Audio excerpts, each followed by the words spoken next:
प्रिय छात्रों नमस्कार। एनसीईआरटी गणित कक्षा 10वीं में आपका स्वागत है। हम लोग प्रश्नावली 3.6 कर रहे हैं, जिसमें हम लोग अब 5वां प्रश्न हल करेंगे, जिसमें हमें x व y के मान निकालना है। तो सबसे पहले हमें ये समीकरण दिया गया है 7x - 2y बटे xy बराबर 5 तथा 8x + 7y बटे xy बराबर 15 है।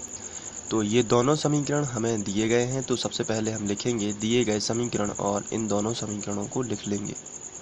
तो इन दोनों समीकरणों को लिखने के बाद अब आपको इन्हें समीकरण 1 और समीकरण 2 नहीं बनाना है, क्योंकि हम चाहते हैं कि हमारा समीकरण एक सीधी लाइन में हो। सीधी लाइन का मतलब होता है जैसे 6x + 2y बराबर 5। मैंने ये समीकरण लिखा, तो आप यहाँ पर देख रहे हैं इसमें कोई भी संख्या बटे में नहीं है, एक साधारण सा समीकरण है, एक सीधी लाइन में है। तो इस तरीके का समीकरण होना चाहिए, परंतु यहाँ पर यदि आप देखें तो इसमें बटे के रूप में लिखा हुआ है। तो सबसे पहले तो हमें ये बटे जो है वो हटाना होगा। तो इसके लिए हम इसका गुणा इसमें करेंगे, तिर्यक गुणा। तो इसी समीकरण को हम दूसरे तरीके से लिख सकते हैं। जब हम गुणा करेंगे तो ये आएगा 7x - 2y बराबर लगा है तो बराबर, और जब आप xy का गुणा 5 में करेंगे तो ये आएगा 5xy। लेकिन अभी भी यहाँ पर यदि आप देख रहे हैं 7x - 2y बराबर 5xy जो हमें मिला है, ये एक लीनियर इक्वेशन तो है, इस तरीके का समीकरण तो है, लेकिन इसमें जो अचर पद है ये यहाँ पर केवल संख्या नहीं लिखी है। यहाँ पर आप देख रहे हैं xy भी लिखा है साथ में, लेकिन हम चाहते हैं कि बराबर के बाद संख्या भी आ जाए, लेकिन यहाँ पर बराबर के बाद संख्या के साथ में xy भी जुड़ा हुआ है।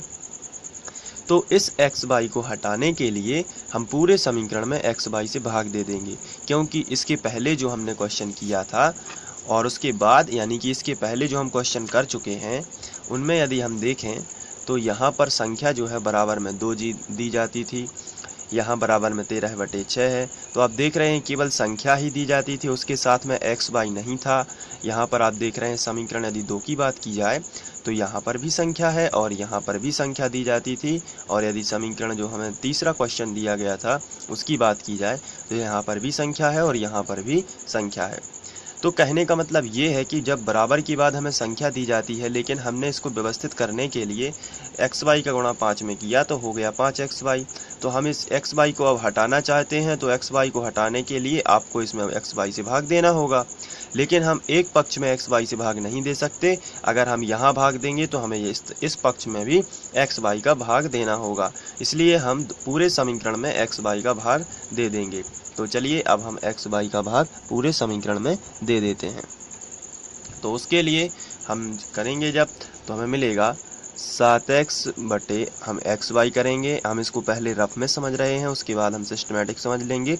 माइनस लगा है तो माइनस, यहाँ पर आएगा 2y बटे xy बराबर 5xy बटे xy। इस तरीके से हम पूरे समीकरण में xy से भाग दे सकते हैं। इस समीकरण में हमने पूरे में xy से भाग दे दिया, तो यहाँ पर x और x कैंसिल हो जाएगा, तो हमें मिलेगा 7 बटे y। इसी तरीके से y और y कैंसिल हो जाएगा तो हमें मिलेगा 2 - 2 बटे x, यहाँ पर ये माइनस का चिन्ह और 2 बटे x। इसके बाद ये xy और xy कैंसिल हो जाएगा तो हमें मिलेगा बराबर 5। लेकिन हमने जो पहले क्वेश्चन किए हुए हैं उनमें समीकरणों में यदि हम देखें ध्यान से तो हमें जो है x यहाँ पर पहले लिखा होता था और उसके बाद y लिखा होता था। आप यहाँ दूसरे प्रश्न में भी देख सकते हैं x पहले लिखा होता था और y पहले लिखा होता था। इसी तरीके से आप तीसरे समीकरण में भी देख सकते हैं x पहले लिखा है और y बाद में लिखा है। तो कहने का मतलब मेरा ये है कि आपने जो समीकरण प्राप्त किया हुआ है यहाँ पर y पहले आ गया है और x बाद में आया है, लेकिन हम चाहते हैं कि x पहले हो और y बाद में हो। तो इसके लिए आपको x आगे ले जाना होगा। तो यहाँ पर यदि हम -2 बटे x जो है इसको इस तरफ लिख दें और प्लस का होगा ये 7 बटे y, तो हम इसको इस तरफ लिख सकते हैं और बराबर में आएगा 5। लेकिन आप यहाँ पर देख रहे हैं, और एक चीज़ और आपको ध्यान रखना है, हमने यहाँ पर पक्षांतर नहीं किया है, केवल और केवल व्यवस्थित किया है। पक्षांतर जब माना जाता है जब हमने बराबर की इस तरफ संख्याओं को ले गए हों। या इस तरफ से संख्याएं इस तरफ लाए हों। लेकिन यहाँ पर पक्षांतर नहीं हुआ है, केवल हमने इसको यहाँ पर लिख दिया है और इसको यहाँ पर लिख दिया, इसलिए कोई भी चिन्ह नहीं बदलेगा। लेकिन आपको ध्यान रखना है, ये जो -2/x है ये माइनस का है, लेकिन हमारे जो प्रश्न थे उसमें x का जो पहला मान होता था, जो पहले लिखा होता था, वो माइनस में नहीं होता था। यहाँ भी आप देख सकते हैं माइनस में नहीं है, यहाँ भी। तो अब आपको क्या करना है, ये जो माइनस है इसको हटाना है। तो माइनस हटाने का तरीका क्या है, पूरे समीकरण में माइनस से गुणा कर दीजिए। तो आप जब माइनस से गुणा करोगे तो ये माइनस जो था ये बन जाएगा प्लस, यानी कि सभी पूरे समीकरण के चिन्ह बदल जाएंगे।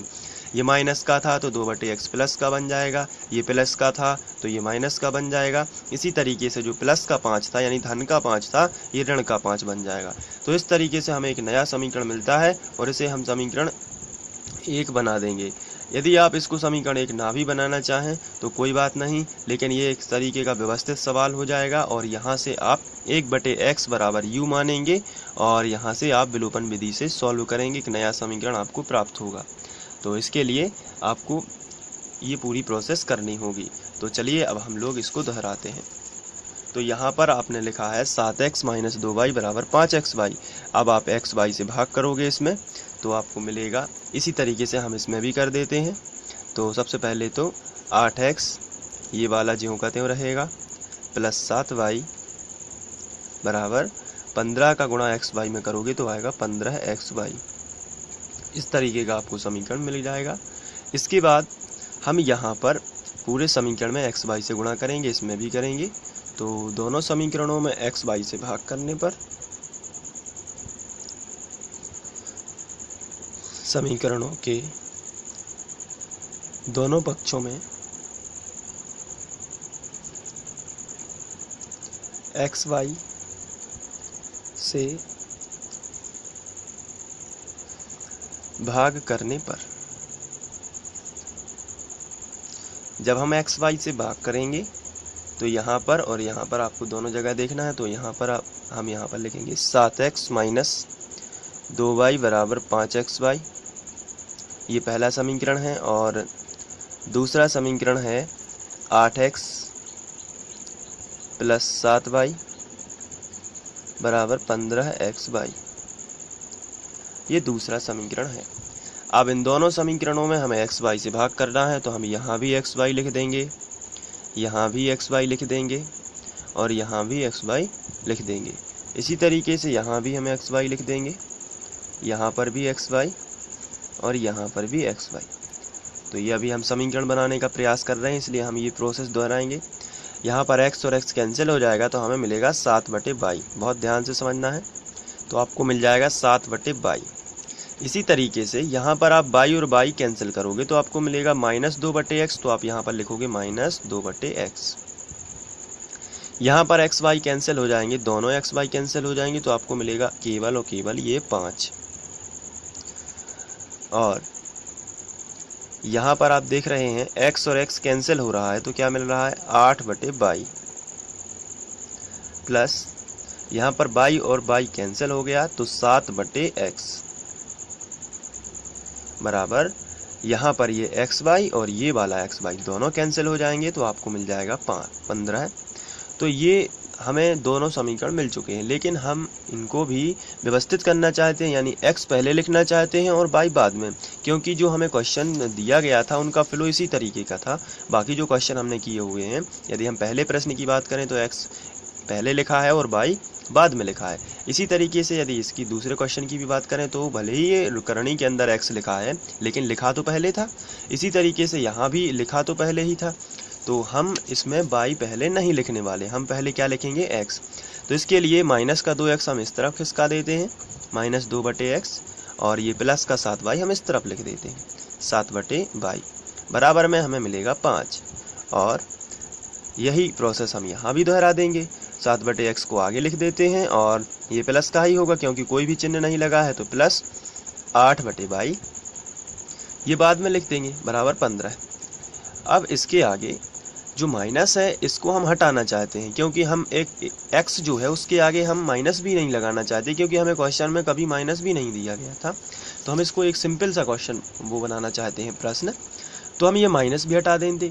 तो 2/x लेकिन माइनस हटाएंगे जब, तो सभी समीकरण के पूरे समीकरण में इसमें के चिन्ह बदल जाएंगे। जैसे ये माइनस का था तो ये प्लस का हो गया, ये प्लस का था तो ये माइनस का हो जाएगा, इसी तरीके से ये प्लस का था तो ये भी क्या का हो जाएगा, माइनस का।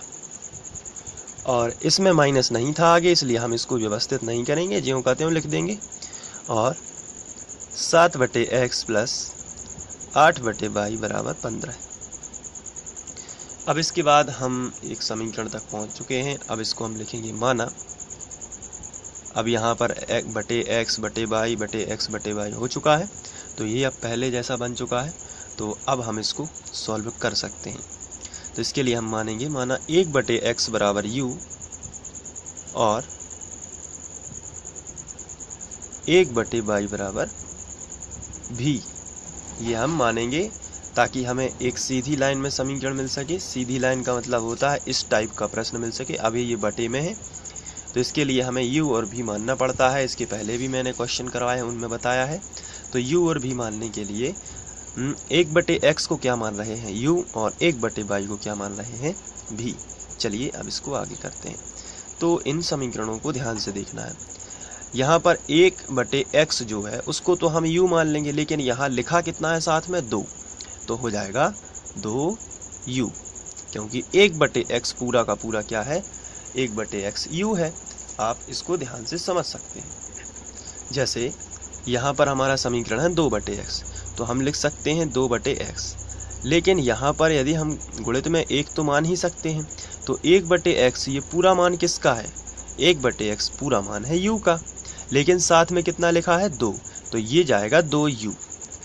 इसी तरीके से ये हो जाएगा 7v, जो ऊपर लिखा है उसके साथ में u और v जुड़ते जाएंगे, और जो चिन्ह लगे हैं वो भी ज्यों के त्यों रहेंगे। बहुत ही सिंपल है।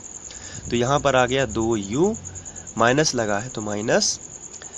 अब यहाँ पर 7 और 1/v, एक तो माना ही जाता है, तो 1/y जो है 1/y वो क्या बनाएगा, v, तो माइनस आ जाएगा 7v बराबर -5।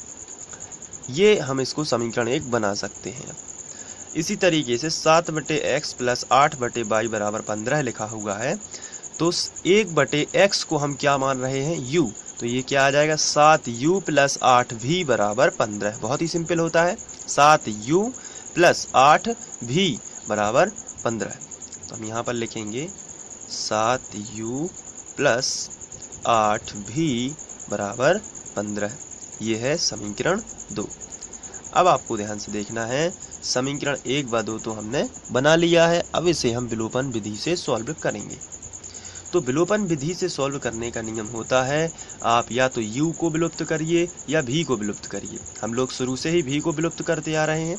तो v का जो गुणांक है 8, इसका गुणा इस पूरे समीकरण में कर देना है, और ऊपर वाला जो v है उसका गुणांक जो है 7, ये वाला नीचे वाले समीकरण में गुणा करेगा। तो हम इसको लिखेंगे समीकरण 1 में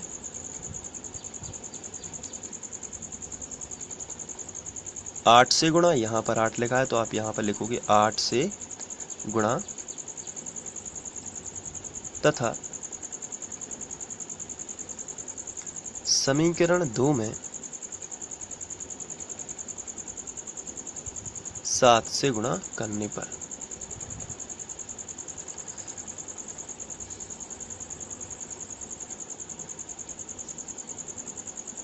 तो चलिए गुणा कर देते हैं। तो इसके लिए हम शुरू करते हैं। 8 का गुणा इसमें जाएगा तो 8 दूनी 16 u माइनस 8 साथी 56 v बराबर 8 पंचे 40, माइनस का 40 आ जाएगा। और चूंकि एक नया समीकरण है इसलिए हम इसे समीकरण 3 बना सकते हैं। इसके बाद 7 का गुणा इसमें करेंगे तो 7 सतैया 49 u प्लस 7 8 56 v बराबर 15 सत्ते 105। चूँकि प्लस में ही था 15 इसलिए 105 भी प्लस में ही आएंगे। और यहाँ पर एक नया समीकरण है तो इसको हम समीकरण 4 बना सकते हैं। अब यहाँ पर मैंने आपको बताया है कि जब असमान चिन्ह होते हैं जैसे माइनस प्लस तो जोड़ते हैं, और समान चिन्ह यहाँ पर हमें जो हमने विलुप्त किया है जिसके मान समान आ चुके हैं, यदि उसमें समान चिन्ह है तो घटाते हैं और असमान चिन्ह है तो जोड़ देते हैं। तो आप यहाँ पर देख रहे हैं ये असमान चिन्ह है और असमान चिन्हों में हम क्या करेंगे, जोड़ेंगे। तो हम यहाँ पर लिख देते हैं जोड़ने पर। जब जोड़ेंगे तो हम यहाँ पर बड़ा सा प्लस लगा देते हैं और नीचे एक लाइन खींच लेते हैं। तो चलिए लाइन भी खींच लेते हैं यहाँ पर। तो ये हमने लाइन खींच दी। अब यहाँ पर जोड़ देते हैं। तो -56 और +56 ये दोनों कैंसिल। तो इसके बाद हम 49 और 16 दोनों को जोड़ लेंगे। तो ये आएगा 9 6 15, 15 की 5, हासिल आई 1, 4 और 1 5 और 1 6, 65 U। और इसी तरीके से हम इसको घटाएंगे तो 105 में से 40 जाएंगे तो हमें मिलेगा 65। तो यहाँ से हम यदि U का मान निकालना चाहें तो 65 जो है गुणा वाली संख्या, इसको बटे में पहुँचा देंगे। तो 65 बटे 65, तो U का मान आ जाएगा 1। इसी तरीके से हम U का मान यदि हम समीकरण 1 में यहाँ पर रख देते हैं तो हमें V का मान भी मिल जाएगा। तो चलिए रखते हैं। तो हम लिखेंगे U का मान समीकरण 1 में रखने पर चलिए रख देते हैं। समीकरण 1 हमारा था, इसको हम लिख लेते हैं। जो समीकरण 1 था 2U - 7V बराबर 2U, ये नहीं था, यस यही 2U - 7V बराबर -5। अब ये जो है समीकरण 1 है, यहाँ पर हम U का मान रख सकते हैं। तो चलिए रख देते हैं। 2U का मान है 1 - 7V बराबर -5। चलिए अब हम गुणा कर देंगे। 2 एकम 2 - 7V बराबर -5। अब यहाँ पर जो है 2 जो है V के साथ में इसका जोड़ना घटाना नहीं हो सकता, तो हम इसका पक्षांतर इस तरफ कर देंगे। तो 7V बराबर -5, ये प्लस का 2 है, इस तरफ आएगा तो माइनस का 2 हो जाएगा। तो यहाँ पर -7V बराबर -5 और -2, ये -7 बनाएगा। तो यहाँ पर हम लिखेंगे -7 और साथ में V की वैल्यू निकाल लेंगे। माइनस माइनस कैंसिल हो जाएगा तो 7/7 आ जाएगा। इसके बाद हम V का मान निकालेंगे। तो 1 जब भी समान संख्या बटे में हो तो उसका आंसर 1 ही आता है। तो V और U के मान मिल चुके हैं। अब हमने जो माना था उसको वापस ले लेते हैं। तो मैं आपको दिखा देता हूँ हमने क्या माना था। तो जो माना हुआ था वो था, माना 1/x बराबर U और 1/y बराबर V। तो चलिए हम लिखेंगे माना था कि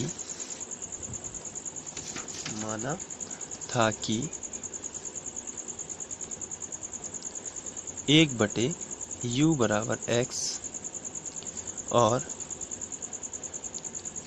1/v बराबर पाई। तो ये हमने माना था। अब यहाँ पर हम इनके मान रख देते हैं। तो 1/u जो है उसका मान आया है 1, तो 1/1 बराबर कितना आएगा x, और v का मान कितना आया है 1, तो 1/v की जगह पर 1 बराबर y। तो यहाँ पर हम तिर्यक गुणा करेंगे तो x का गुणा 1 में होगा, तो x एकम x और 1 एकम 1, और यहाँ पर भी बटे 1 कर लेते हैं तो y एकम y और 1 एकम 1। तो आप देख रहे हैं कि x का मान हमें मिला है 1 और y का भी मान हमें कितना मिल गया है 1। तो इस तरीके से हम इसको सॉल्व कर सकते। Thank you.